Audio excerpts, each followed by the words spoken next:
super excited. Daniel's going to be leading this session with Preston Dennett. So we're super excited about that. I just wanted to share the results from last week for our survey. So you guys thought that we are pretty much ready, 80% ready for an ET embassy. And we do think that ET civilizations are friendly. So I was relieved to see that we're voting 94% for that. This is the different countries we wanted to put the embassy: USA, Switzerland, Iceland, Canada, Costa Rica, Egypt. I love seeing that. Antarctica, Bolivia, Brazil, Chile, Estonia, Finland, Israel, and Peru. So I encourage you to take the new survey. I'm going to put the survey in the chat. I also want to remind you that we do have a big discount, 30% discount for the conference in October. And also to remind you that you can look super cool with these amazing t-shirts and things like that. And all the proceeds go to LightNet and Exo Metaverse. So the last thing I want to say is that we are having a huge CE party here in Sedona tomorrow, or Saturday night. It's a CE5, and this is something that Costa does with ET Let's Talk every month. You can put your location on the map and people can find you. So there's a little form that you can fill out, then you can search and on the map and look for other people. So I'll throw those links into the chat. And I'll pass it over to Daniel. Here we go. Wonderful, thank you. So I wanted to introduce what we're doing now today. Zenka invited me to schedule a few of these Exo Metaverse Hangouts, and I asked, first and foremost, Preston here to speak with us. And the reason why I reached out to him was because of his strong presence, his authentic inquiry. It's genuine. I feel there's a sense of integrity. I want to spend the next 3 Hangouts talking about the nature of extraordinary stories.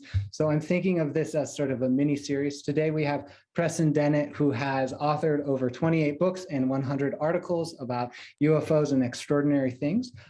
Next Hangout, we will have Ray Hernandez, the Director of Consciousness and Contact Research Institute, speak, and that is on the 14th of April. And so Preston contributed an article to the Beyond UFO studies put out by Ray on medical healings and UFO experiences. And then finally, on April 24th, we have Candace Craw-Goldman, who is the founder of the BQH methodology. And you might be familiar with Dolores Cannon and quantum healing hypnosis technique. Candace was the assistant and protege of Dolores Cannon and produced a methodology based on her experience there. And so I'm thinking about this in terms of Preston with stories that inspire, then Ray with stories that become knowledge, and Candace with stories that heal. So the goal of this sort of series is to educate viewers about respectful and open ways of sharing stories. And I thought Preston would be a great guy to talk about that because of so many stories he's worked with. I want to have this be a place where we explore how personal stories can become collective intelligence, because LightNet is all about collective intelligence and bringing together the collective wisdom, and how we can use stories to raise consciousness and actually make contacts. So stories are life-changing, and we'll ask Preston shortly about it. There's some inquiry questions that I have, and we don't need to follow these to a T or anything. These will be included in this sort of flow. So Preston, we will enjoy a flow of interview as opposed to hitting these points. But some of the inquiry questions I have is, how best can we relate to extraordinary stories, especially when it's hard to believe, AKA skepticism? Another inquiry is, how can we respect or understand each other's stories when they contradict individual worldviews or historical facts that we have accepted? So this might be something like high strangeness, quantum effects, or mandala effects. So how can we relate to those? Another third question is, how can personal stories like ET contact and abduction tales become collective knowledge? And what about dream and hypnosis there? And then finally, how can stories serve as greater portals or vehicles to a strange new world, to a greater reality, or to our higher self? So these are all inquiry points that we'll engage in the next 3 Hangouts. I want to introduce my own personal and professional interest in extraordinary stories. I'm co-founder of LightNet here. This is a citizen science platform. You can get to it at exometaverse.org or LightNet. I'm also working as Cosmic Dream Sanctuary. This is my hypnosis brand, and I offer ministry through one-on-one and group sessions, and also channeled messages and readings. And I'm also the Chief Dream Officer of Dreamwell. So I'm dealing with stories on an everyday basis, mostly in the domain of dream.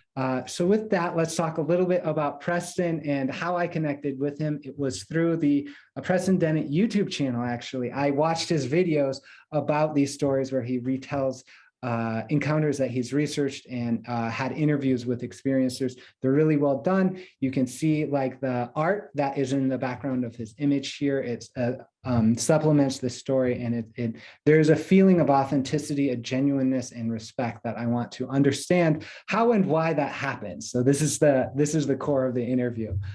He's written 28 books. You can get to those at prestondennett.weebly.com/books.html. That is Googleable, so you can just look for his name. But these are all the covers of his books, quite amazing. I want to talk a little bit about the citizen science work we've done. We put out a survey about ET stories. And so we've asked the question, have you heard UFO or ET stories, and where have you heard them from? Is from my friends and family, is 72%. Same thing with news and media, about 70% says they've heard that through there. 30% have heard them through coworkers or everyday kind of community members. And then there's 9% through other means. And then have you told ET stories, right? We've got 80% of the respondents saying to my friends and family, only 40% to my coworkers or community members, and then about 8% to the news and media, along with 4% to other sources. We also asked the question, select which of the following you think is important when listening to UFO/ET stories. Open-mindedness is number 1, respect of storyteller's perception, number 2, mindful presence, then establish a sense of non-judgment, connection with other stories you've heard, and it goes on through the list. And the last one here is actually skepticism. So what's important when we share ET stories? And that's focus on experience, mindful presence, open-mindedness, confirm a sense of non-judgment, and connection with personal experience. So those are the top 5. And so with that, Preston, I would love to hear from you. And I understand that you have gone through a journey from skepticism through research to what I would say is co-participation in the storytelling process, which I got to from reading the sample of your most recent book, Symmetry, where you talk about being part of the story there. So I was wondering if you could describe your journey, where it started with skepticism, and how you got to this sense of co-participation in storytelling.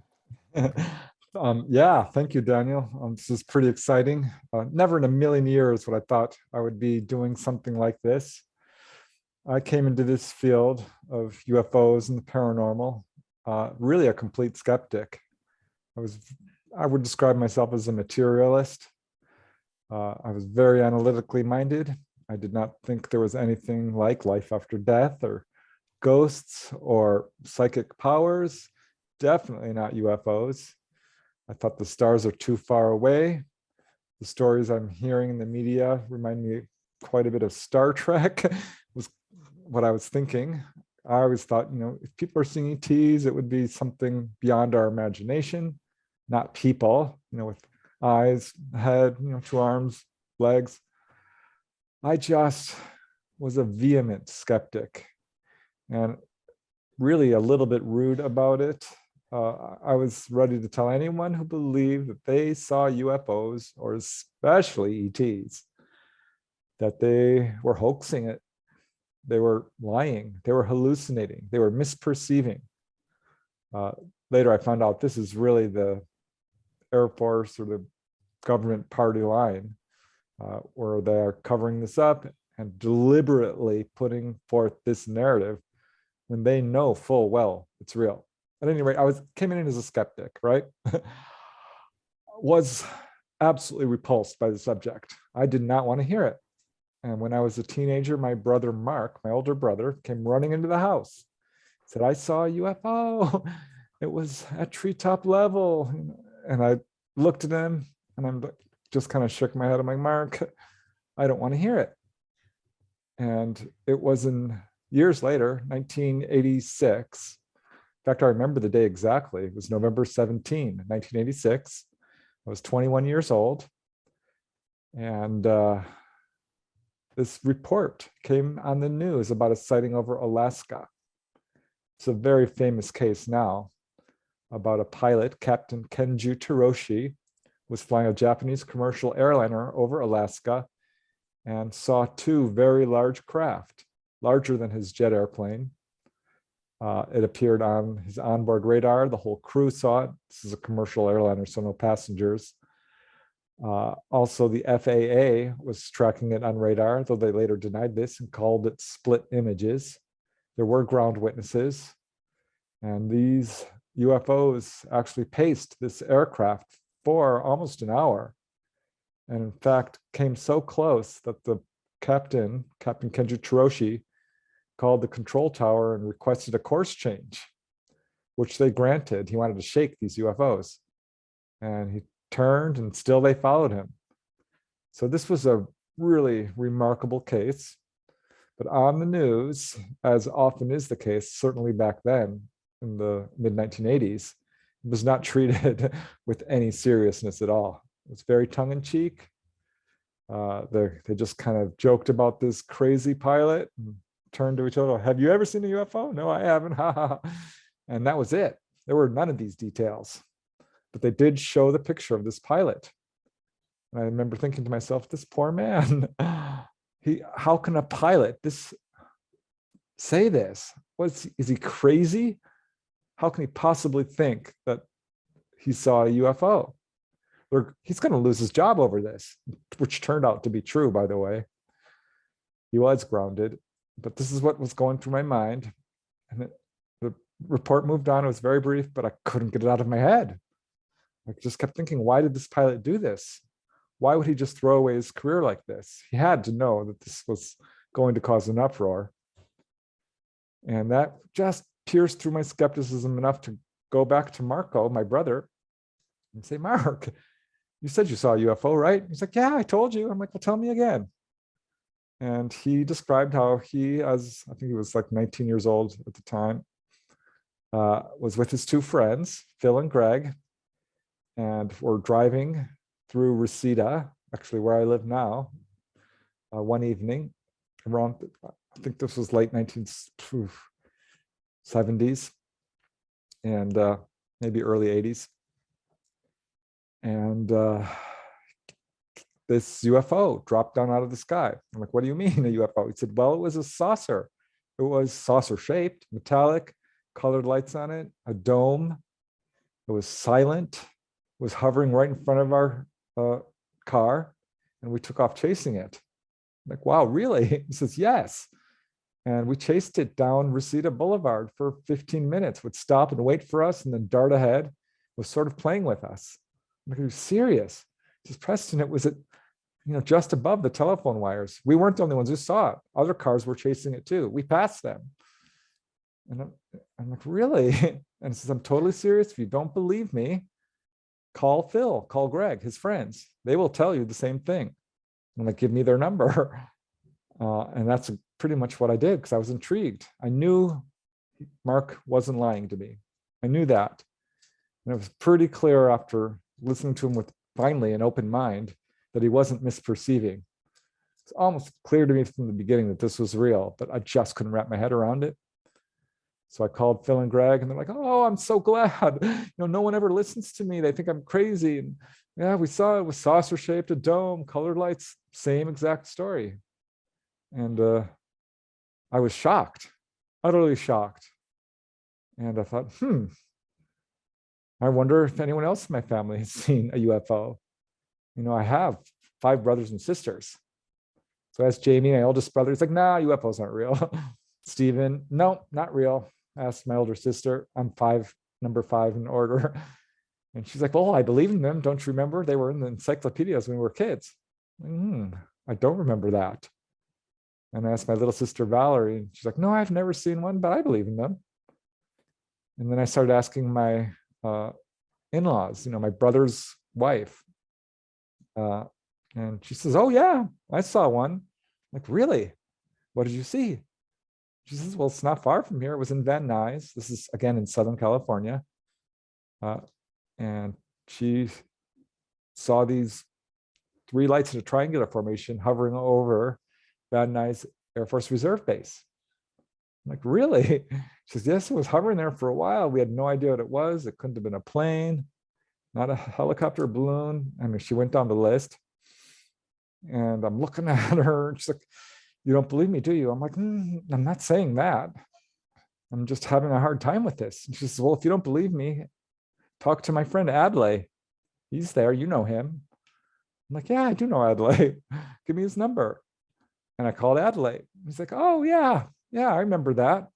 It was 3 lights in a triangular formation. In fact, I remember it darted away. My sister-in-law did not remember that. She's like, I honestly don't remember. I think we just got bored and went inside. And Adlai said, no, this thing, I think it was one large craft with 3 lights on it. My sister-in-law wasn't sure about that. She thought it might have been 3 separate lights. And off it went. And I thought, wow, that's 2 people I know. And I started asking friends. And got a real shock when our friend Sylvia Walters, a good family friend, who is, by the way, a pilot, a flight instructor, trained scuba diver, a good observer, immediately said, yes, I saw a UFO. I'm like, tell me, I'm interested. She says, really, you are? Because most people don't want to, hear about it. I said, no, I'm genuinely interested. And she said, well, I was inside with my friend. I'm like, wait, you had a witness? She's like, yeah. Turned out every person I asked had another witness with them. That blew away one of my misconceptions. I sort of thought people who saw UFOs were alone. I don't know why. That was not the case, and turned out almost never to be the case. At any rate, she says she heard this loud buzzing noise. Her and her friend in her home in Topanga Canyon ran outside, and there was this very large egg-shaped object moving overhead about 200 to 300 feet right over their house, kind of bobbing along, almost as if it was kind of fluttering a little bit, which turns out to be a sort of earmark movement. And I'm like, wow, this is amazing. Do you really think it was a UFO? She said, oh, absolutely. I mean, we got a good look at it. This was close. And I started looking at books on this. I'm like, I'm going to prove this is swamp gas. That's the explanation. I knew it wasn't swamp gas, but this was really hard for me. I mean, this, as far as I was concerned, it was not good news, because I could feel my belief system starting to crumble. Thinking, why isn't this taught in schools? Why are people joking about this on the news? Why isn't this being taken seriously anywhere? And I went to the bookstore, and there was no internet at this time, and libraries. I was shocked to find books on this. I read the story of Travis Walton, who was taken on board, and Betty and Barney Hill, and Betty Andreasen, and Calvin Parker and Charlie Hickson. And I mean, there were people who had been studying this for decades. I heard about the Roswell UFO crash. This knocked me over. And then I heard a quote from J. Allen Hynek. Now, if you know anything about UFOs, you'll probably recognize that name. But J. Allen Hynek is the astronomical consultant for Project Blue Book. And he is quoted as saying 1 in 40 people have had an onboard UFO encounter. And I thought to myself, oh, no. I know 40 people, and that would mean I know someone who's been taken on board, a contactee. And that's what really inspired me to start asking every person I know. I'm like, I know 40 people, this should be easy. And it was. I did not have to ask 40 people. I found 5 people who fit that profile. And I think the first was a friend, Mark Grant. God bless these people for letting me use their real names, who had no fear of talking about it. They say, well, normally I will clear a room. People run away and give me, the side eye. There was a lot more skepticism at that time than there is now. but Mark Grant described a very close-up sighting, and he had missing time. I brought it up at work, and this lady I'd worked with for years, I'll call her Diane, she did not want her real name used, said, oh yeah, me and my whole family saw this star-like object. It was darting around. Actually, it was a larger object with white lights studded on it. Stopped, moving at right angles, hovering, darting off. And she's like, my whole family saw it. I'm like, can I talk to, your daughters? Would they talk to me? She's like, sure they would, which I knew them. They would come and pick her up from work. And I ended up talking to them. And it turned out that one of them had visitation by gray aliens. And that knocked me over. So Diane is telling me this, and in walks Dorothy, another person I loved, trusted, worked with for years. Adore Dorothy. She's very unfiltered. She will tell it like it is, and is just a really funny, outgoing, smart person. And she's like, you talking about UFOs? I'm like, yeah. Why? She's, oh, I saw one. I'm like, Dorothy, really? Preston, yes. And she was 12 years old. And I'll wrap this up real quick here. She was with her friend Carol. They had gone to the Pio Pico Library in Koreatown. It closes at 9 o'clock. And their mom was going to pick them up. And so 5 minutes before 9, they go out onto the doorstep there to smoke a quick cigarette before their mom catches them. And this star-like object drops out of the sky and starts hovering across the street, right above the telephone wires. And I ended up interviewing both Dorothy and Kelly, or I'm sorry, her name was Carol. And I said, Dorothy, what did you see? And she says, well, I don't know how to describe it other than your classic flying saucer, colored lights, totally silent. I'm like, are you sure this wasn't a helicopter? She says, Preston, it was across the street. This was 50 feet away. I'm like, okay. And Carol, by the way, gave the same testimony. And so did Dorothy's mom, who I also interviewed. Because of what happened next was crazy. The mother came to pick them up, and Dorothy's like, Mom, look. And her mom went, oh my God. And quick, get in the car, and piled the kids into the back seat and took off. And this object followed them home, right over their car. Dorothy's like, Mom, it's following us. And Dorothy Sr. looks out the window, and sure enough it is. And Carol's like, yes, it followed right over the car. And Dorothy says, Preston, here's the weird thing. We live 5 minutes from the library. I know we left at 9 o'clock because my mom was prompt. The library had just closed. And we went straight home. There was no detours. Pulled up to our house, ran inside because they were all really nervous. This thing was hovering, just a couple hundred feet, and was now over their front yard. And they ran into the house, went up into the second story, and looked out the window. The object was still there, 50 feet across, and it darts back and forth and shoots straight up at a 45-degree angle, becomes a star-like object, and disappears into outer space, off in the distance. And Carol looks at the clock. She says, Dorothy, look, it's 10:15. What happened to the time? And Dorothy looks at the clock. It said 10:15. And Carol was supposed to be home at 9 o'clock, or 5 minutes after. She had a curfew. And so this completely floored them. She says, Preston, I don't know what happened to the time. I don't know how to explain that. I had just picked up Bud Hopkins' book, Missing Time. I'm like, Dorothy, do you know what missing time means? Some people, this could mean you've had more of an encounter than you remember. I didn't want to say, oh, you've been taken on board right off the bat. I sort of led into it.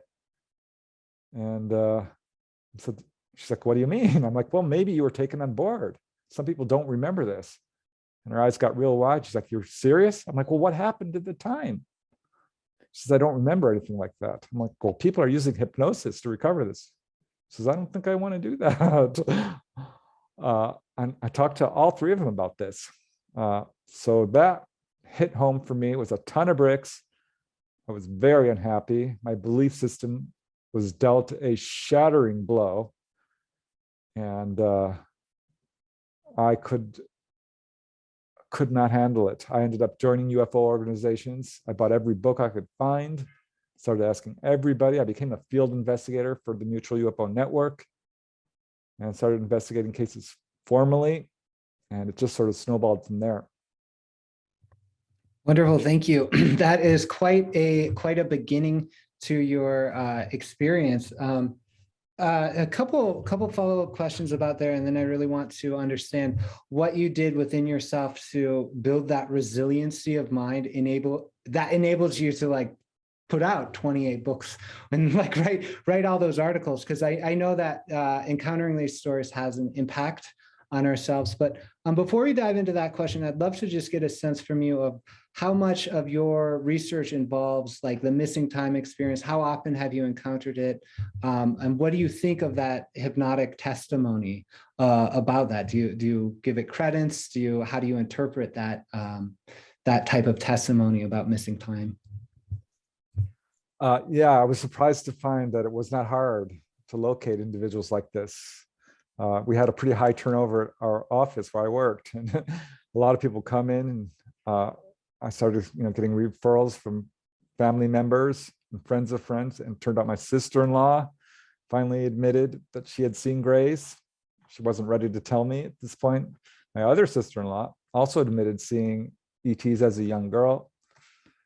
And I started thinking to myself, what is going on here? Is it because I live in Southern California? Is this common? It was really quite shocking.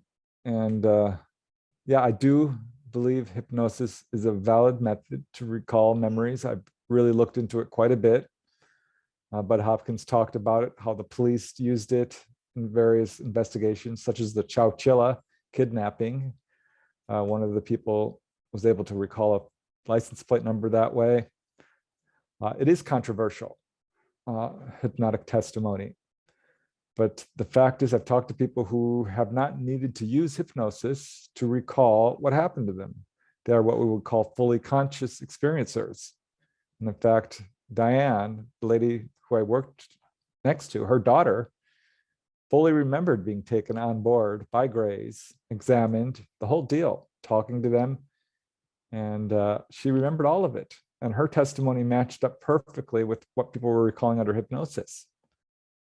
And so that was sort of my first clue that hypnosis is probably a valid tool to recover this.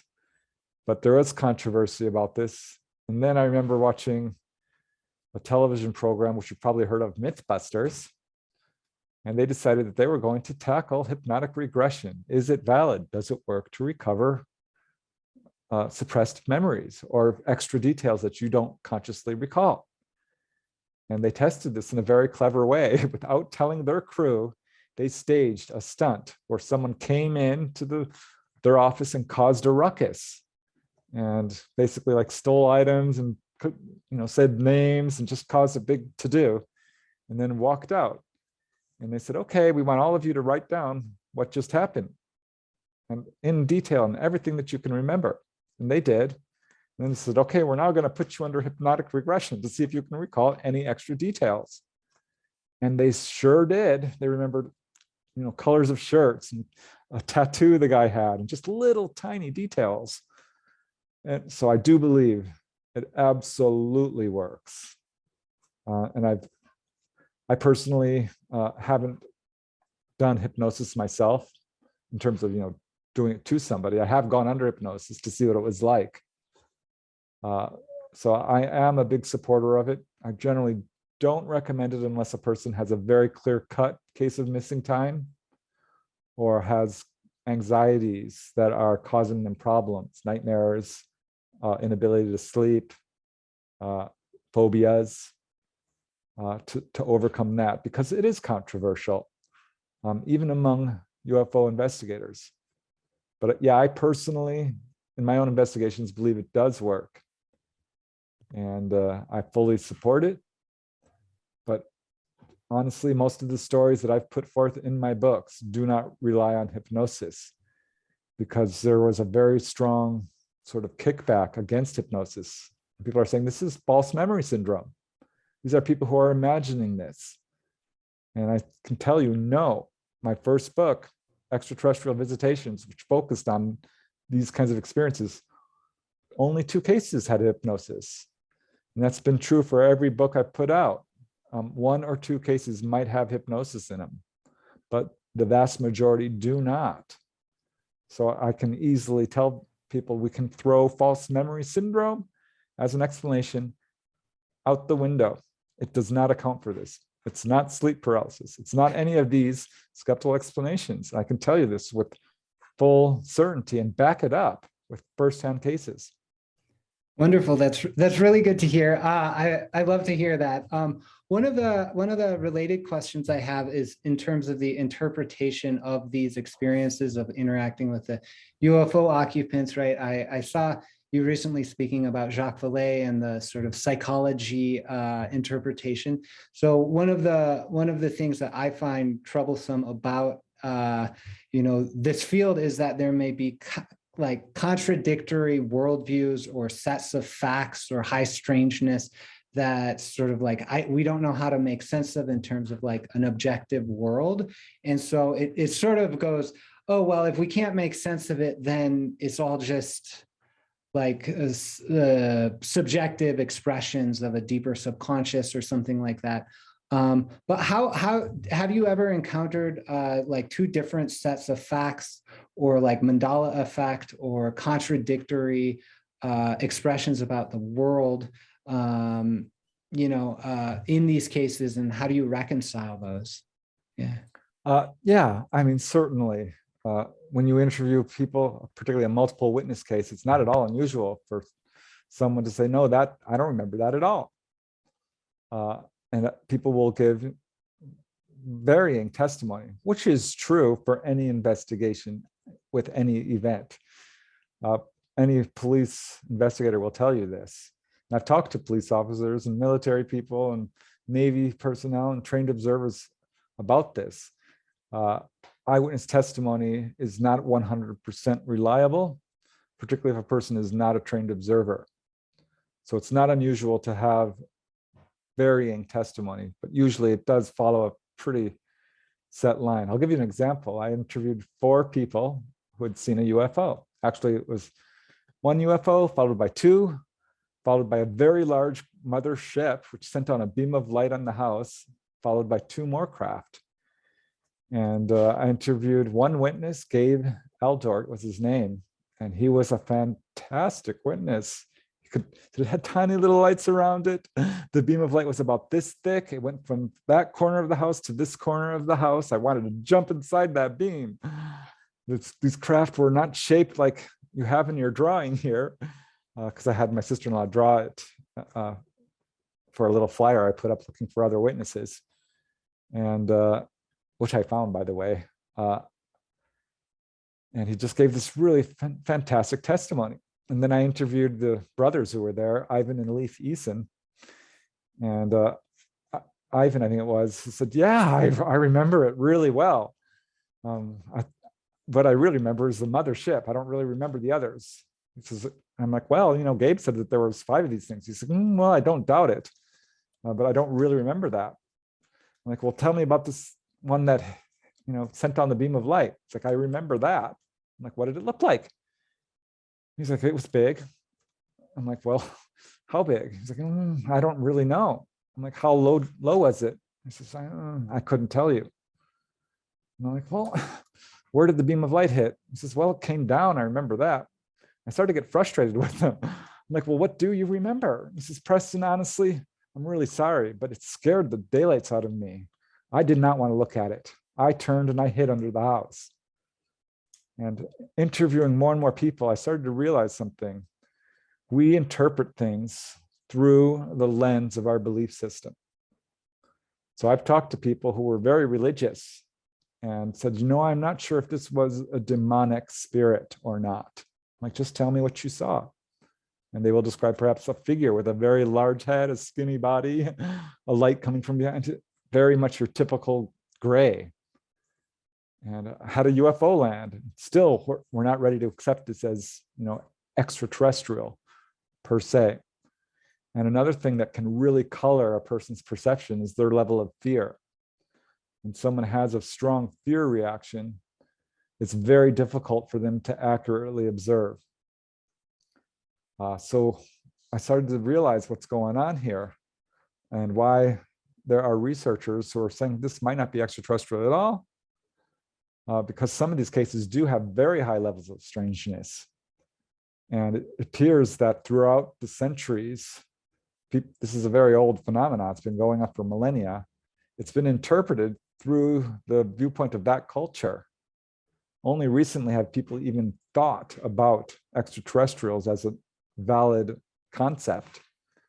Most earlier encounters were thought of as, religious phenomena or an astronomical phenomena. And I think when people encounter very high strangeness cases, they're somehow reluctant to label this as extraterrestrial. And another problem is it's not just ETs. There are ghosts. There are perhaps interdimensional spirits, demonic spirits, angelic spirits, fairies. The fairy lore is surprisingly compelling. I mean, it really is. And it behooves all investigators to really step back. Do not interpret this through your belief system. Just lay down the facts. The facts come first, then the hypothesis. And I think a lot of stuff gets thrown under this UFO umbrella. And maybe it's not all ET. It's my assessment that most of it probably is, and I have my reasons. And I'd really love to talk to Jacques Vallée firsthand about this, because he has some other ideas about this. But yeah, it's very clear to me we have to be very careful how we interpret this. Yeah.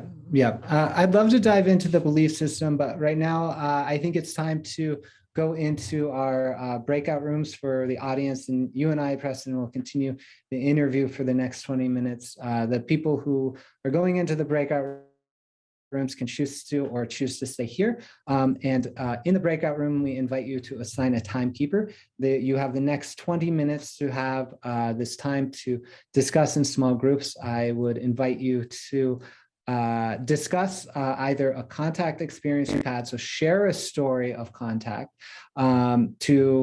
or else to talk about what you do when you share your stories, or listen to these ET stories to really respect the story itself. Or you can speak about support you need in your life. So Zenka, I believe, is helping put everyone into breakout rooms. If you want to stay here, please do. But and Preston, stay with us, so don't join the room.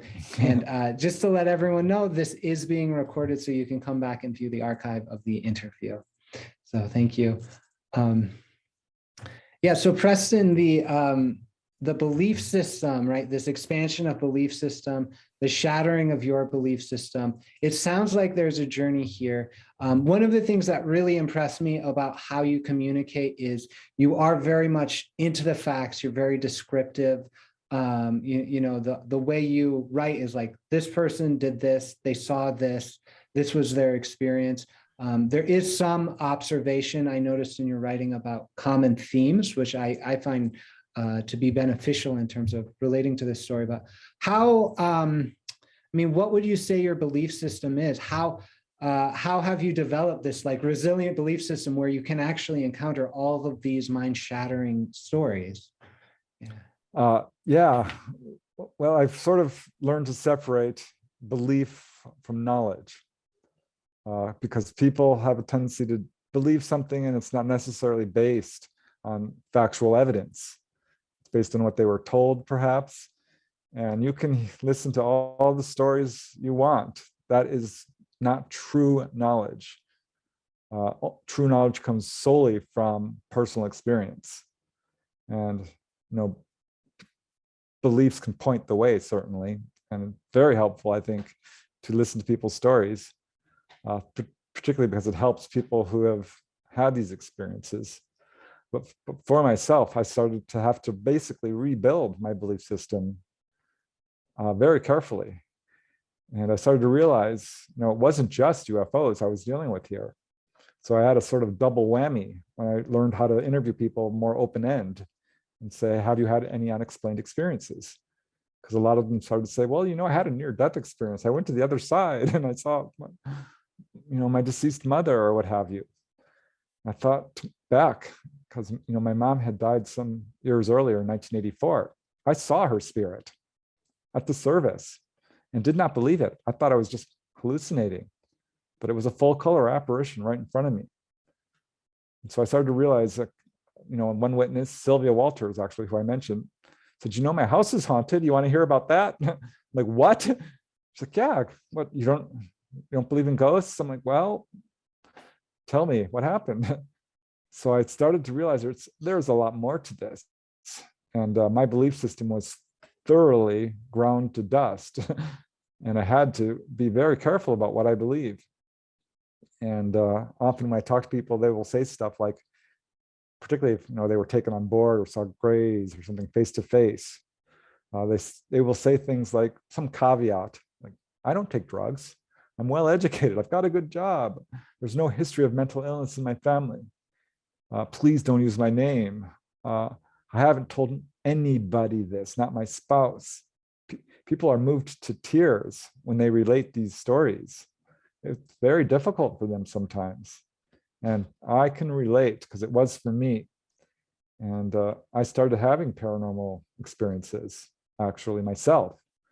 I wanted to see these UFOs. So I was out in the fields looking for them. And I saw them face to face more than once. It took some years. Let me see, I think it was like 92 before that summer just was very difficult because I had about 4 sightings in a row. So I became from skeptic to researcher to experiencer after about 5, 7 years.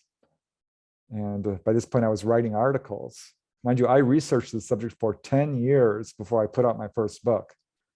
I wanted to get my ducks in a row. I really wanted to. I record every interview. I'm very careful about how you investigate this. I want to get to the facts. And I notice a lot of researchers do what I would call shoe fitting and cherry picking and try to prove their theory by sort of selecting evidence. And that's not true science. And I would come across these cases of high strangeness, of UFOs suddenly turning transparent, or people going on board a UFO and seeing things that shouldn't be there, a couch, carpet, just things that like, is this even a UFO experience or is this something else? And so I stepped back and I'm not going to overlay my own belief system on this.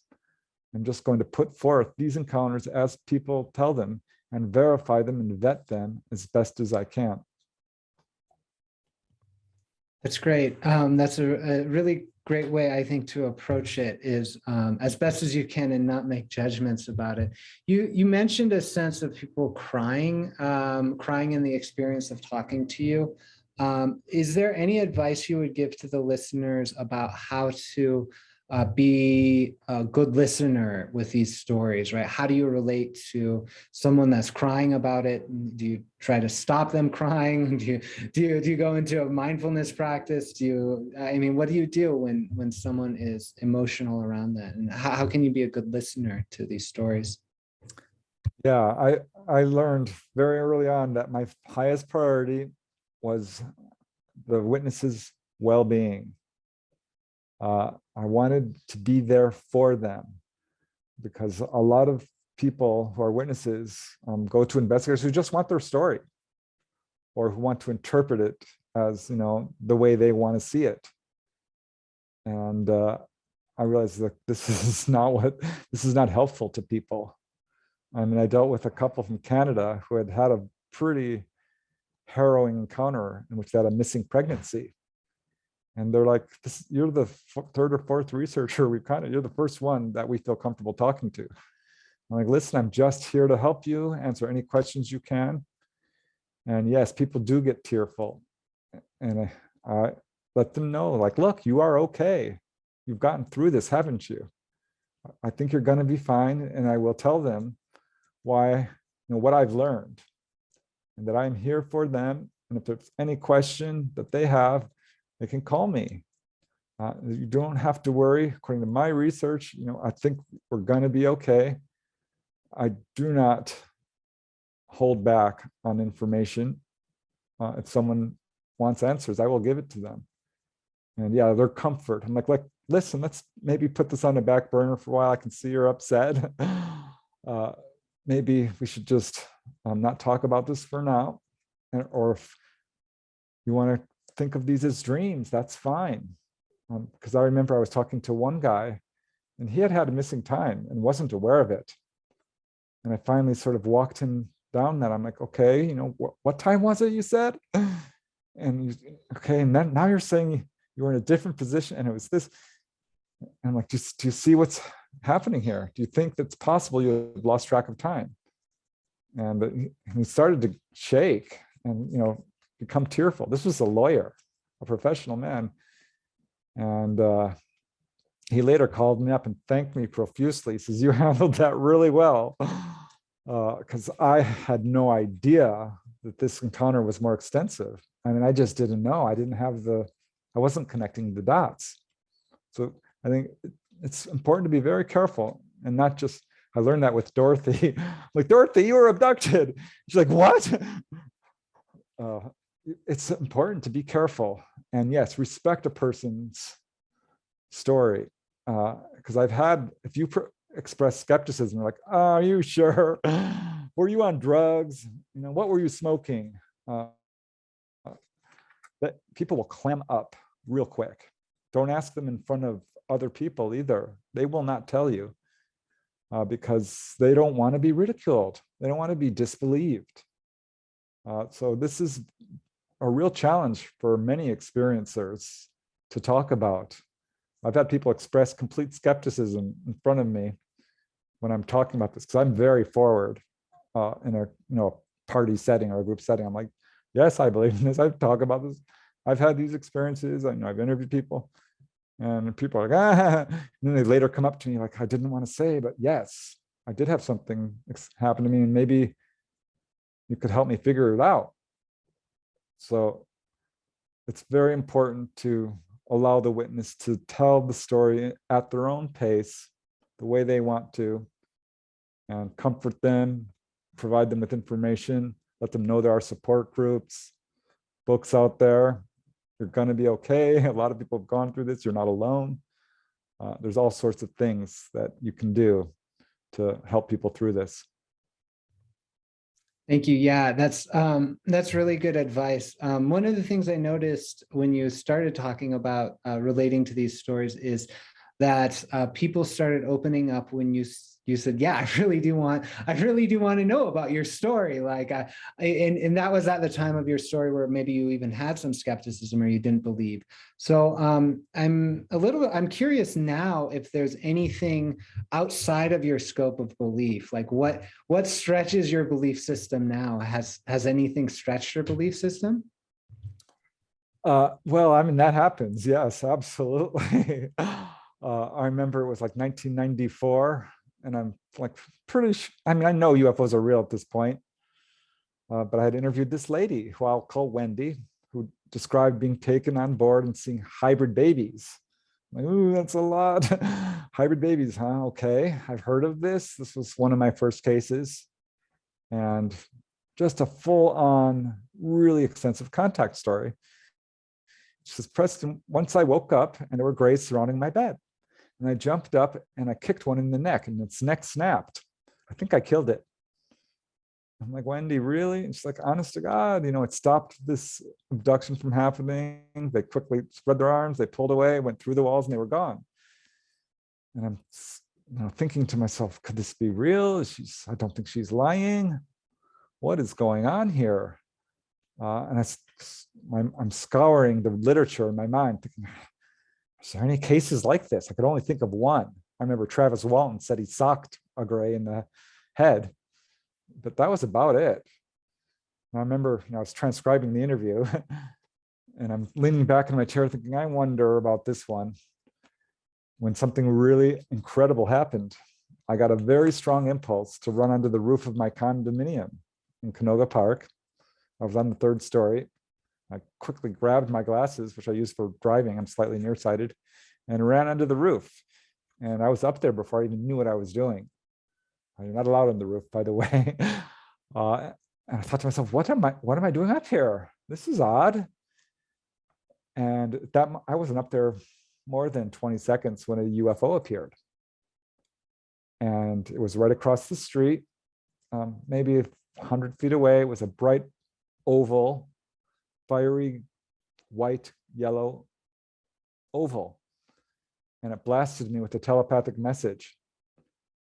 And I can tell you, I have never had an experience like that at all. I mean, I'd seen a few unexplained lights at that point, but this thing said, "Hi, we're Wendy's ETs. You don't believe, watch this." And it wasn't so much in English, but it was a full-on, just a knowing. Very clear though. I mean, it was unmistakably clear. And this thing starts darting around back and forth for about 30 seconds and then disappears. I mean, it knocked me back on the wall. I'm like, oh my gosh. I went running downstairs. I was going to call Wendy, but it was late. I called her the next day. I'm like, oh my gosh, you're not going to believe what happened. Your ETs came and talked to me. She's like, what, really? I'm like, yeah, they wanted me to know that you are telling the truth. She's like, what, you didn't believe me? I'm like, no, I believed you. It challenged my belief system. And then seeing that was another layer of it. And I told her, I'm not even sure I believe my own eyes. It's like, you just saw it. I said, yes, but it happened so fast. And I'd really like to see a UFO. She says, you just saw one. I'm like, but, and I'm like, well, can you really call them down? Because she had said she could. And she ended up saying, well, yeah, I can ask if you want. We can try to have another encounter. She did it. She telepathically asked them to put on a display for us. And it was just maybe a month later. She said, we go to this location here off the 210 freeway in Pasadena. They said they'd show up, and they did. And I had one of my best sightings ever. This time it was 50 feet away, 10 feet off the ground, an enormous gold sphere with scintillating gold lights. One of the most exquisite things I've ever seen. And I'm like, okay. So yeah, I'm still getting challenged constantly. It's, building a belief system, and, it's a journey. It's a spiritual journey. All of us, I think, are on an endless journey of discovery. And that's what I love about this field. It's just layers and layers and layers to it. I love that too. We've got a question from the audience about if anyone with a contact experience has brought back like a gift or a souvenir that you know of. Do you have any stories related to that? I do, actually, because I started looking into that. There's a real scarcity of hard physical evidence in this field, which is actually not completely true, because there are landing trace cases. There are an enormous number of really well verified films and photographs. There is what we call angel hair. This is a substance very much like spider webs or cotton candy, which is emitted from UFOs and often dissolves quite quickly. But there's a good 50 cases where it's been collected and analyzed in scientific labs and found to contain unusual elements, magnesium, boron, and what have you. That's not technically someone being given a gift. One of the first contactee cases ever, Antonio Villas-Boas, he tried to take an object from the interior of a UFO during his contact experience. And he was pushed to the ground. And they said, no. And they quickly escorted him off the craft. And I found a few other cases like that. But scouring the literature, I found, and I wrote about this in one of my books, a good dozen cases where people asked for a gift and received it. And this will often take the form of perhaps a little bar of metal or crystals, a stone. One was a piece of fruit. One guy got wafers, kind of, they've been labeled pancakes. They're not really, but they were some sort of, which the Air Force was very interested in and did study and found to contain buckwheat and vegetable oils, and nothing that they can conclusively say was extraterrestrials. But yeah, there are a number of cases. And I did talk to one lady who was given seeds. And there are other contactees who have been given various gifts. There was one case involving what appears to be a flashlight or an actual technological alien artifact. These are very often scooped up by what we would call the men in black or the secret government, who keep very close watch over these things. And anyone who gets their hands on hard physical evidence would be advised to be very careful with it, because often they go public and it is stolen. I've talked to a lot of contactees who've had problems with what we would label the secret government, had their hypnosis tape stolen, would write up their contacts on a piece of paper, a notebook, have their notes stolen, their photographs stolen, not taking their stereo or their TV or their money, taking the hard physical evidence. Yes, people have gotten this sort of thing. It's fairly rare, but it does happen.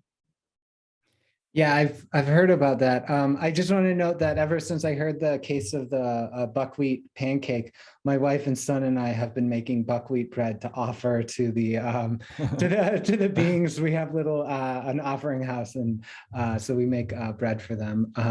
Nothing has come of it yet, except for a good feeling in our home about that. We have some questions around evolution of the stories over time. Like, has the stories changed over time? There's like a few relevant questions. Have the stories changed over time? Have any of the particular stories you've worked with evolved or received new information? And then also related to the like Men in Black situation, we have, or like secret government, there are some people that say policy has shifted in the secret government and it's less repressive or controlling. So there are three questions about evolution of story, and I'd love to hear your thoughts about any one of those parts of that question, or all of them. Yeah, well, let me start with, has the UFO phenomena changed over the years? And I think it has, to a certain extent. If you look through, ancient history, it's very clear that this is a phenomenon that has been occurring for millennia. We have evidence of this in the form of petroglyphs, Egyptian hieroglyphs. Ancient writings in India talk about vinyanas, flying machines. We have Middle Age wood carvings. We have oral traditions from numerous indigenous populations who talk about sky people and believe that they are their ancestors. So there's evidence that this has been something that's been going on for a very long time.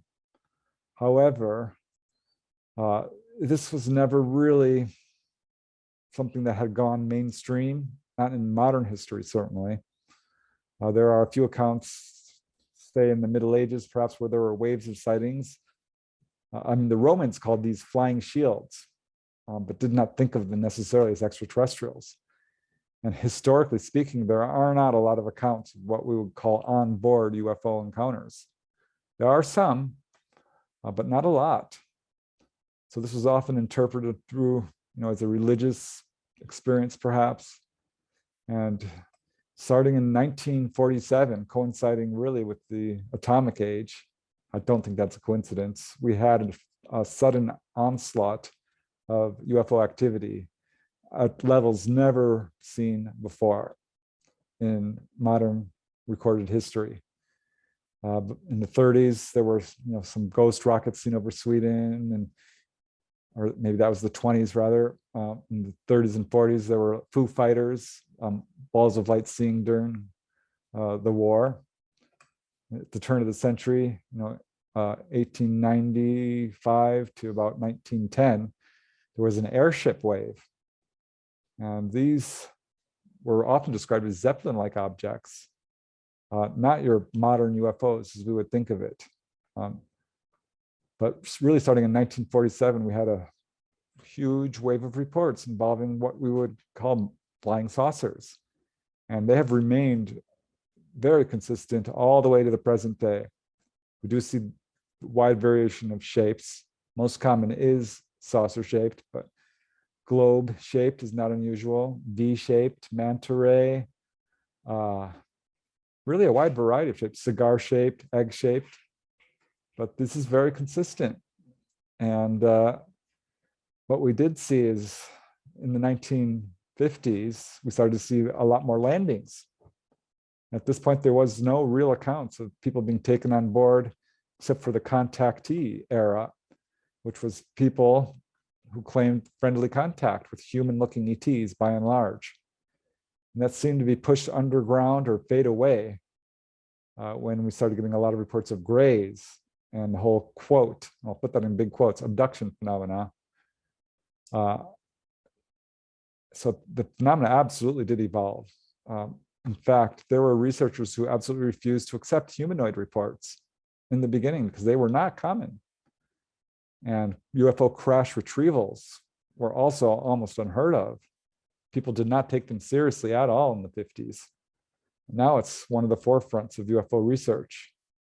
But as far as people being taken on board, Thomas Bullard, a folklorist in the 70s, I think it was, could be early 80s, I'd have to look up the exact date, analyzed some 300 cases, and they follow a very set pattern. And we still see that today. The stories remain very consistent all the way up to the modern day. When I interview someone who claims to have this experience, I can, to a large extent, predict what they're going to say. 70 to 80%. I know they're probably going to describe the interior of a UFO in certain terms, what the ETs look like, how they behave, the procedures. So yes, it has evolved to a certain extent, but I think it's largely consistent, which I think speaks to this being a valid phenomena. And as far as how our government and the men in black is treating this and the cover-up and all of this, there's been a cover-up clampdown on this UFO information since at least the 1940s. And that has been the government policy from day one. They have lied about this.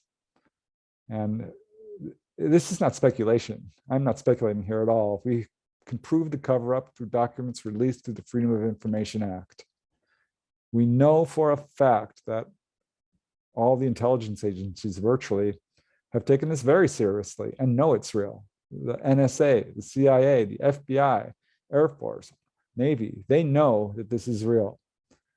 And they're talking out of one side of their mouth and saying it's not real, it's hoaxes, hallucinations, and misperceptions. Well, they're on the other side taking this very seriously. There's a huge black budget devoted to this. This is a top secret subject. A lot of this information that's coming out today has been declassified and is verifying all of this. You can find these documents online. There is a movement towards disclosure, but I don't think they're necessarily doing it voluntarily. They're losing control of people's perception of this phenomena. It's reached a point where if the government does not disclose, they're going to lose credibility. So they're doing this to retain control over the subject, to steer the narrative. I don't think they're going to willingly disclose ever unless it's to their benefit. And I hate to say that, I think there are good people within government, certainly, but we're dealing with a very sticky situation here where we have people who are suppressing this technology. Roswell is real. We have the craft, and it's not just Roswell. If you look into the crash retrieval phenomena, there are hundreds of these. This technology is in military hands and it's being suppressed. The cover-up comes down to greed, power, and control. So yes, we are seeing disclosure. I think at some point it will happen simply because it's too difficult to cover up. You can't hide the sky. There are far too many people who are seeing this. Everyone has cameras these days. Some 10% of the population has had encounters. It's probably much bigger than that. But we're at a sea change, I think. We're at a real tipping point here where I think this subject is now flooding into the mainstream because it's an idea whose time has come. The ETs have been putting forth a publicity campaign, very carefully announcing their presence in a way that's not going to upset society. I say that because we have, the Phoenix Lights, the Gulf Breeze Wave, Hudson Valley Wave. So we are seeing absolute evolution of this phenomena. What started out with sightings has evolved to landings, to onboard experiences, to crash retrievals, to what I think we're going to have at some point. If we can get truthfulness and transparency within government, it would happen today. But or tomorrow, but at some point we're going to have open official contact. I think that's what we're leading toward. That's the end game. We're not alone. All you have to do is go outside and look at the stars. We are not the only people in the universe. So yeah, I think we're going to see that at some point. Yeah. Thank you. Thank you. I believe that too. One of the things you said was related, as you said, the so-called abduction phenomena.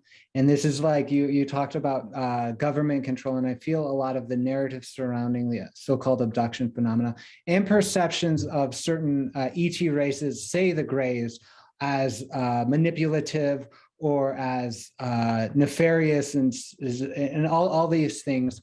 I would, rather than speak about concepts and theories around that, but I would wonder if you could share any even personal testimony of interaction with the, like, say, the gray races, that are positive, that could help dispel some of the negative associations that we so often see in the so-called abduction narrative.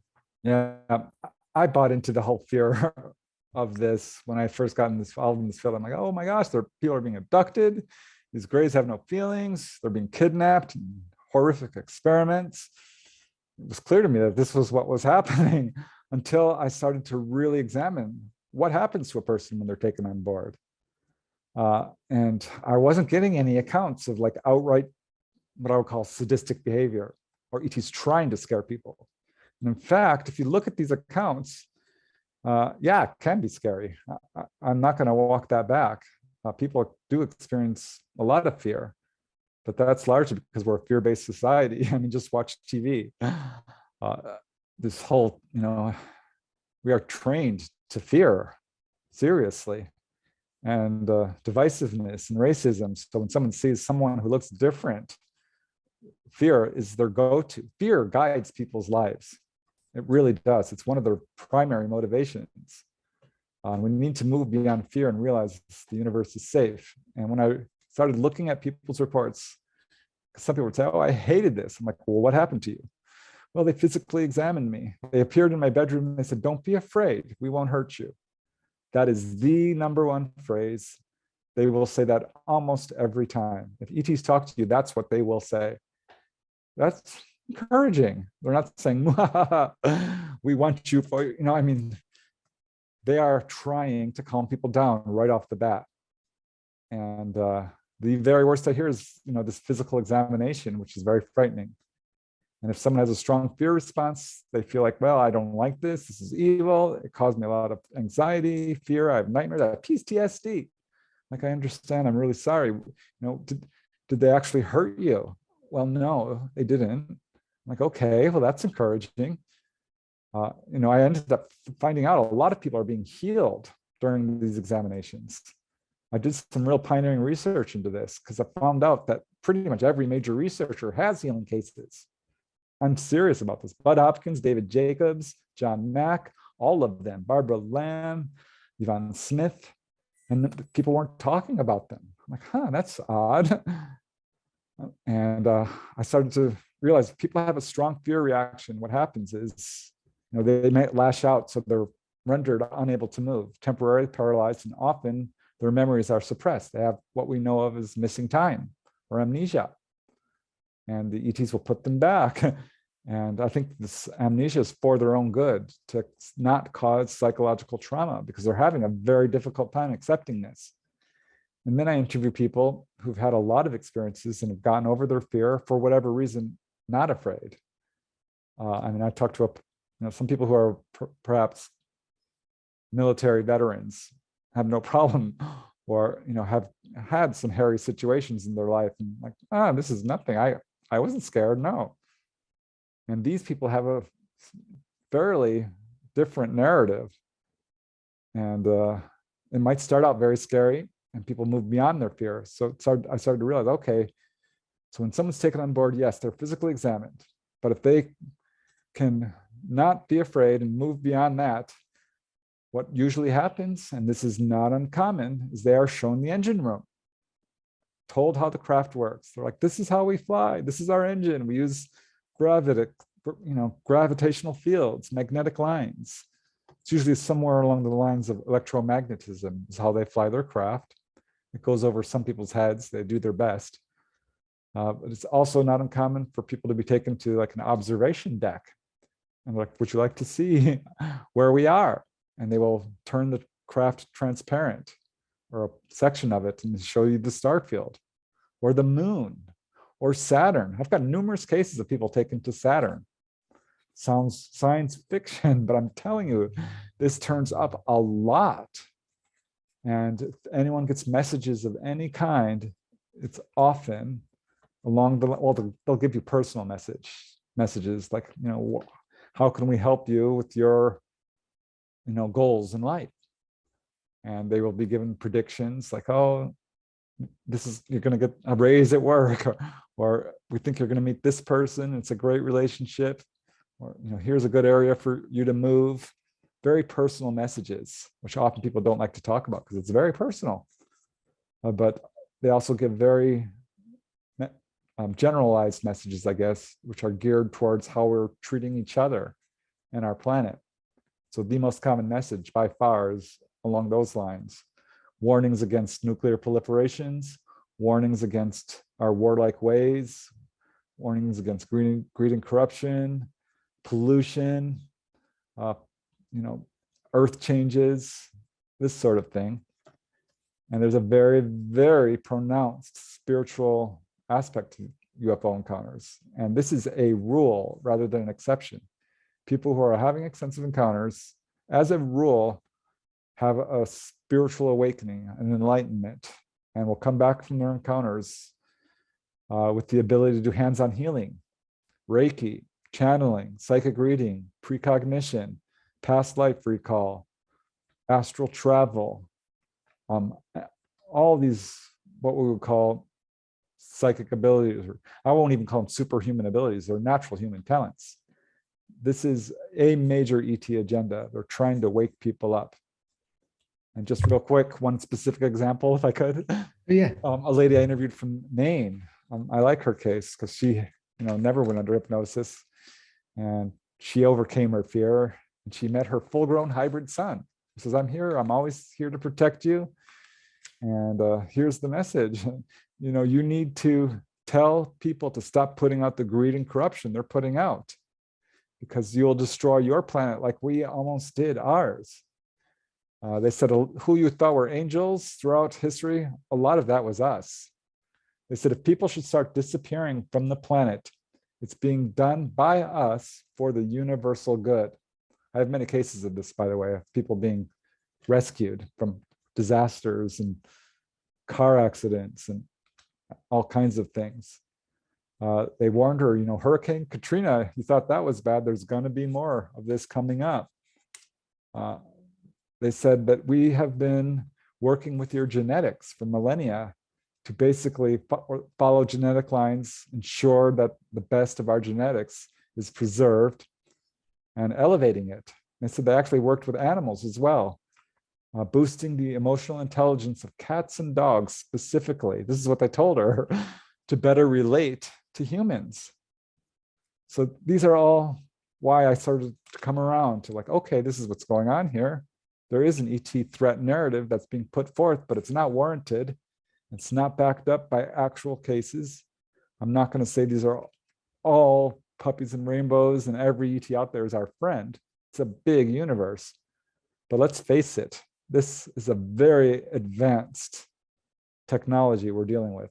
Pretty much all researchers and experiencers agree on that. And if they have the ability to travel between star systems, it's very likely they've overcome social problems as well. And as near as I can tell, they are very ethically advanced, very spiritually advanced. And people who come away from these encounters are spiritually transformed. And I found, like, who is having encounters? It's the people who are doing good work for humanity. I was looking for patterns. It's evenly divided between men and women. It's all over the world. It's not blood type. It's not race, religion. It's none of that. It's people who are doctors, a lot of social workers, teachers, writers, artists, musicians, environmentalists. I can't tell you how many times I've heard this. I've learned to ask, like, what's your passion? What do you do for a living? You know? And these are the people who are being contacted. And I've had contactees ask the ETs, why did you contact me? Well, that's because you are helping others. And we can only help people so much. It's up to you to solve your own problems. They are our guides, our teachers. They are us, we are them. That's another message a lot of contactees get. This is good news for us. Don't buy into the fear narrative. This is really good news. That's beautiful. That's beautiful. I know the reason why I'm here actually is I said a prayer to be of service to others in alignment with my desire and destiny to do ET hypnosis work, to do citizen science work. And I had like telepathic guidance. I found interesting cases and got connected with Zenka here at Exo Metaverse just because of that prayer and just because of like high strangeness events and that had the fingerprint of ET on them completely. So I totally support that with my own personal testimony. We've got a couple questions. You mentioned patterns and stuff like that. So I think you answered one of the questions that came up, which was, is there a pattern to these things? Is it unique? So it sounded like the pattern is working with people who are doing good and passionate about service. And then also there's a pattern of revelation of messages and things like that. And I imagine there's also unique aspects to it. Another question is the best way to have experience, right? And again, you might have answered this, but I'd love for you to speak a little bit about the patterns and the best way to have a contact experience. Yeah, I mean, the patterns are pretty clear. In terms of like when someone sees a UFO, you can tell because, you know, it moves in a certain way. People will describe how a UFO perhaps flutters or has a pendulum movement or a falling leaf movement. It looks unusual, it moves unusual, it sounds unusual. When someone's taken on board and describes the interior of a craft, it's almost always along the lines of a roundish room, no corners, no direct light source. It's really funny to hear witnesses talk about this who have not, you know, often a lot of people are not exposed to UFO literature, particularly if they've had an encounter, because they avoid it. And it's funny to hear them. I'm like, well, was it, you know, dark inside or light? And I said, oh, it's all lit up. I'm like, how was it lit up? And this stumps them because there's no direct light source. Like, I don't know, maybe it was coming through the windows. It was as if the walls were lit up, but even that doesn't fully, they said it's just bright inside. People often describe it as being quite clean. Pastel colors aren't unusual, or sort of a metallic color. Many people will describe being laid out on a table, but just as often it's more like a dentist's chair. So there are absolute patterns that are very consistent. As I already kind of dived into in terms of, you know, what people are told and where they're taken, I would add one more thing, is that it's not unusual for people to be taken to the control room, sat down in the seat and said, here's how we fly. Would you like to try it? You know, in my book, Onboard UFO Encounters, which I think covered 10 or 15 cases, there was 4 that were just like that. So that is absolutely a pattern. Yeah, we do run into unique elements here and there, but they're getting less and less as the more research I do.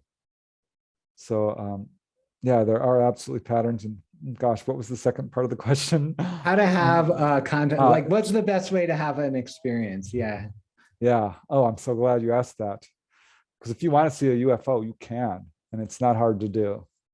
I would suggest reaching out mentally. There is a whole movement, which we call the CE5 movement, which really started kicking into high gear in the early 1990s. And this involves sort of initiating contact. And this can absolutely be done. And there are ways to increase your chances of having an encounter, which one would be paying close attention to where waves of sightings are occurring and going there, or connecting with a contactee, someone who's already having encounters. There are UFO groups, and there are people who have these experiences regularly. That's how I had a number of really good sightings, is, you know, kind of hooking up with people. There are protocols that have been put forth by people like Dr. Stephen Greer or Sisto Paz Wells, or, you know, various groups of how to make contact using lights, perhaps. Ultimately, I think consciousness is the way to do it. Meditation, reaching out mentally, and doing it in an open, loving way. And saying, I would really like to see a UFO. And you can do this from your backyard, honestly. You don't have to go out into the wilderness or the mountains or the desert. I can tell you that's how I did it. I joined Stephen Greer's group, CSETI, and we had a number of contacts, really amazing sightings. And people have done CE5s from their own bedroom. I'm not kidding. Just lay there in bed, meditating. I would love to have a contact, and are taken on board and have this happen to them. It's all a matter of just reaching out and sort of meeting them halfway. The ETs want us to do this. They have various agendas. One is to announce their presence. One is to make sure our genetic lines aren't lost. You know, they are following our genetic lines. They are reinvigorating their own genetics. Another is healing. They do an enormous number of healing, and most of it is not talked about. Waking humanity up psychically. I think this is probably primary, because this is where we have real problems with our own society, with divisiveness and fear, unequal distribution of wealth, and this sort of thing. If we can all become a little bit more telepathic, a little bit more compassionate, and allow love and truth to guide our actions, we can erase greed and corruption and hire governments that have our own best interests in mind. And once that's really what it's all about. And yeah, having contact is just a matter of doing it, accepting the ET presence openly, without fear, and reaching out mentally, saying, I would love to see you. I would love to have an experience. Meditate, meditate, meditate. I'm going to underline that. That is the best way to do it. Yeah, you can bring out little lights and go in little groups and talk about this. That helps. You can go to UFO hotspots. You can connect with a contactee, but ultimately it comes down to you as an individual. Improve yourself, raise your own awareness, and they will reach out to you if you reach out to them. Yes, that's wonderful. I hear that one of the reason, like, I know this is a true message because you speak it so authentically, and I hear it from people who are not necessarily gaining a lot from their stories. They're not looking for fame or whatever. It's just meditate and improve yourself. I'm thinking of the Rama group, actually, and the focus on self-development.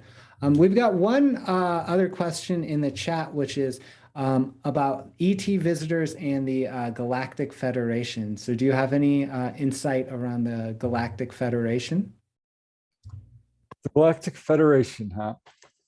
Okay. I have to tell you that me, personally, as a researcher, have not gotten any accounts of this. And I know that there are people who talk about this, but I will tell you my most recent book, Symmetry, is about a lady who's a full-on conscious contactee. And boy, that just sends hackles up her spine when people talk about this, because she says, no. You know, I've always wondered about this. I mean, do they have a government? Do they have money? Is there a federalized system? Because I'd never found any evidence of this at all.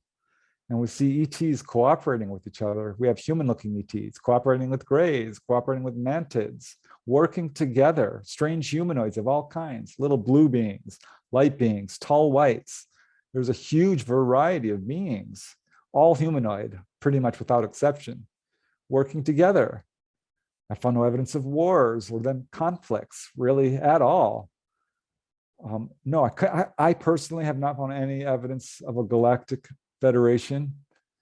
And as near as I can tell, these beings are very telepathic, and their law is basically moral law, spiritual law. They interact with us out of love and compassion and connection to the source, to, you know, the all mind. To, they feel, look at us as children. They're brothers and they're sisters. I don't have any evidence of government like we have on Earth. So that is my assessment. I know there are some researchers who might disagree, or experiencers even, but having talked to many, many people, and particularly the full-on conscious contactees, and I've, Dolly Saffron is the one I've interviewed for my latest book. It's certainly not the only one. Wendy was another who I mentioned. She's like, no, there's no federation. These are a cooperative. These are highly telepathic beings. We're all telepathic, honestly. We have just compartmentalized our consciousness to a certain degree, and we've walled ourselves up from our true selves. And this is why they're trying really hard to wake us up to our complete humanity of who we are as immortal, eternal, autonomous beings. So that's would be my answer to that question. I don't think that they have a federalized government. No, there's no evidence of that whatsoever. They're all equals. We're all equals. Wonderful. Yeah, thank you for that that perspective. Interestingly enough, about 10 months ago, my wife and I engaged in a channeling experience and was sort of reaching out to any of the Galactic Federation. And we got in contact with a being that was very much, if you want to call us that, that's fine. And I was like, well, what's your form? And it's like, well, I show up in a manted body or a gray body or a humanoid light body or a vortex. That's the center of the galaxy, whatever you want. And so there was this sense of flexibility and sort of acquiescence to my own concepts approaching him in terms of relating to that. He actually predicted the birth date of my son and gender before the pregnancy. So that was an amazing experience. They respect people's autonomy. They're not going to attack your belief system, but they will, do their best to guide you towards the truth. But it's up to you. They want people to think for themselves. Yep. So we've got only a couple minutes left. There is, one final question around are they a bioengineered species or are they born from a womb? That's from the audience. So if you can answer that quickly and then give us any final wisdom or advice or communication that you would like to. Yeah. Well, we're dealing with many different beings. The humanoid template is universal. So we have perfectly human looking beings. And yes, they're born. They die. They're very much like us. I think they're more advanced in their ability to, handle disease and aging. So the Greys certainly are reports of them living many hundreds of years. I think that's probably true for mantids and humans, and humanoids. There are, some Greys, which are apparently what we would call biological androids or artificial intelligence, who don't have souls. They're not born, they don't die, they don't have emotions. So yes, and I think this is what confuses a lot of people, because when people talk about Greys, they're thinking, well, they're all the same. No, there's a variation of Greys just as pronounced as we have the variation of humans on Earth. So I think that we have to be very careful when we label Greys as non-emotional. That's not true. I've had many people say that they are the most loving beings. They've never felt love like this, except when they, had their first child or got married, or, they are absolutely emotional. And yeah, they live and die just like we do. They eat food, they sleep, they poop and pee. This is all, they're people like us, and probably more like us than different, and with the same variation we have on Earth. So that would be my answer to that. And I think in some cases, with the Greys, they are having trouble reproducing. So there's some of that going on. I wouldn't say they're cloning. I don't have evidence of that, but yeah, they are upgrading their genetics and do have trouble in some cases. I think they've largely solved that to a certain degree. But yeah, that does turn up. So I'm not going to completely X that out. Okay, thank you. Any final thoughts or advice to us in terms of relating to ET stories or just this whole phenomena in general? Yeah, my advice would be, one, recognize that you are an autonomous being. You are in a universe that is safe. You are part of this universe. And as such, you have all the power of the universe within you. You are as good as any other entity out there. You have absolute infinite power. You have the entire universe at your hands. Don't buy into the ET threat narrative. Death is a lie. It absolutely does not exist. You continue on. The evidence for this is outstanding. So we really have to sort of remove ourselves from fear and definitely try to determine the truth. Don't buy into the lies that some of our governments are telling us. Search for yourself. Don't believe me. Do your own search. It's up to each person to be an autonomous being. Meditate, meditate, meditate. That would be another thing. Really work on yourself. Garden. I would say that. Have fun. Be positive. Laughter and love and joy. Allow love and truth to guide your actions. And recognize that we are connected.